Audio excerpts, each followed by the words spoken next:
over the last year, we have explored the Tardis Console of William Hartnell's First Doctor. We have meandered around the console of John Pertwee's Third Doctor, a redress of the original console prop.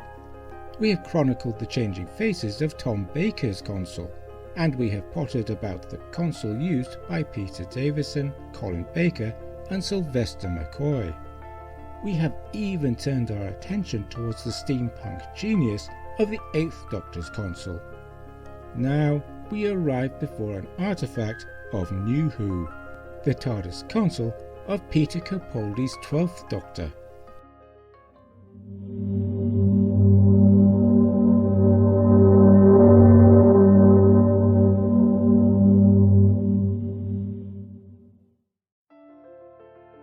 One day I might try to make sense of Doctor Who continuity, but in this video I will limit my madness to the TARDIS console of the 12th Doctor.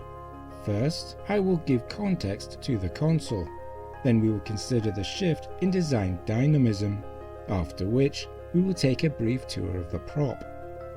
Whilst you are here, why not check out my other videos, such as the police boxes of Doctor Who, Faces of the Enterprise Bridge, the symbolism of Orthanc, or the riddle of the Hathaway.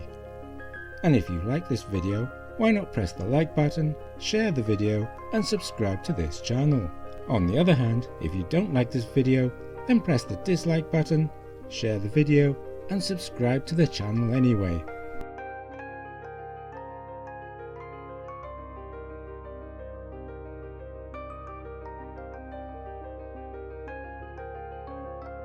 Speaking strictly and properly, this console belongs to both the 12th and 11th Doctors, as it was first introduced during the third and final series of Matt Smith's run.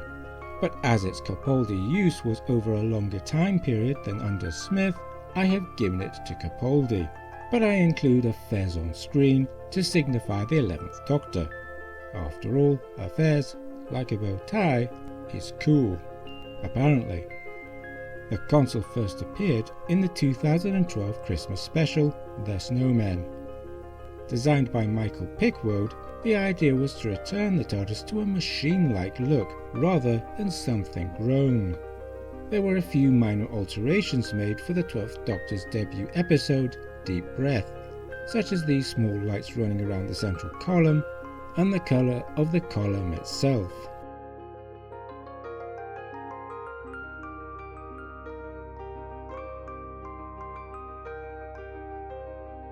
The console features a number of innovations. The most dynamic of these are above the console. For want of a better term, they are collectively the whirligig of time travel.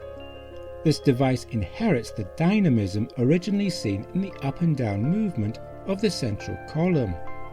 A little of this up and down movement is still present inside the central column, but the television cameras must move in close to really see it, and it seems to be restricted to only the upper portion. This is the greatest weakness of this design. However, by the magic of Blender, we can see what the console would have looked like with a more traditional column arrangement.